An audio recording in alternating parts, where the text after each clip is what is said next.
சென்னை ராணுவ அதிகாரிகள் பயிற்சி மையத்தில் நடைபெற்ற சாகச நிகழ்ச்சிகளை ஏராளமான பார்வையாளர்கள் கண்டு ரசித்தனர்.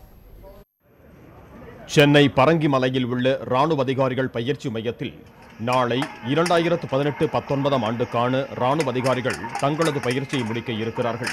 பயிற்சி முடித்த 140 வீரர்களில் 30 பெண் அதிகாரிகள் மற்றும் வெளிநாடுகளைச் சேர்ந்த 18 பேரும் உள்ளனர்.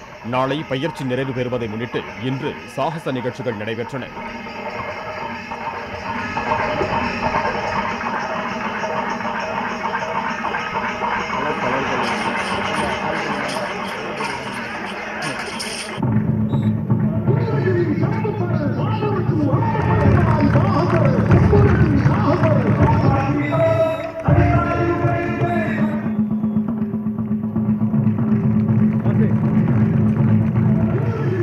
வேகமாக ஓடும் குதிரையின் மீது இருந்தபடியே கொடி ஏற்றுவது, தரையில் வைக்கப்பட்டுள்ள குறிப்பிட்ட இலக்கை போர்வாள், ஈட்டி, தடிகொண்டு எடுப்பது என பல சாகசங்களில் ஈடுபட்டனர்.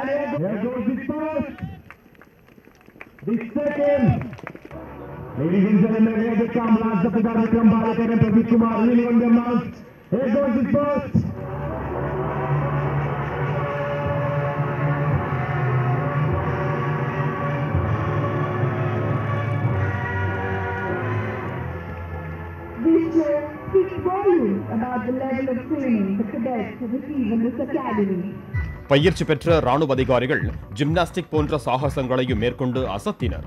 வரிசையாக அமர்ந்தபடியே முன்புறம் பின்புறம் என பல்ட்டியடித்து எழுந்து நிற்கும் சாகசங்களையும் மேற்கொண்டனர்.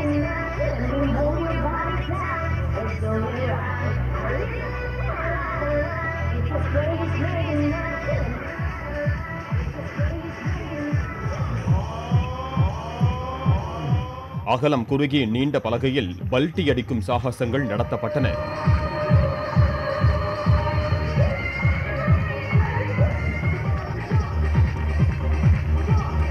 பாராகிளைடிங் சாகசம், களரி, நெருப்பு வளையத்தை தாண்டுதல் உள்ளிட்ட பல்வேறு சாகசங்களும் மேற்கொள்ளப்பட்டன.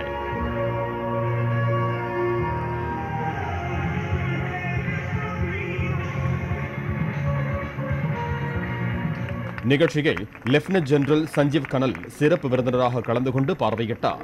பயிற்சிகள் சிறப்பாக நடைபெற்றதாகவும் பல புதிய முறைகளை கற்றுக்கொண்டதுடன் ராணுவத்தில் பணியாற்ற இருப்பது பெருமையாக இருப்பதாகவும் பயிற்சி ராணுவ அதிகாரிகள் தெரிவித்தனர்.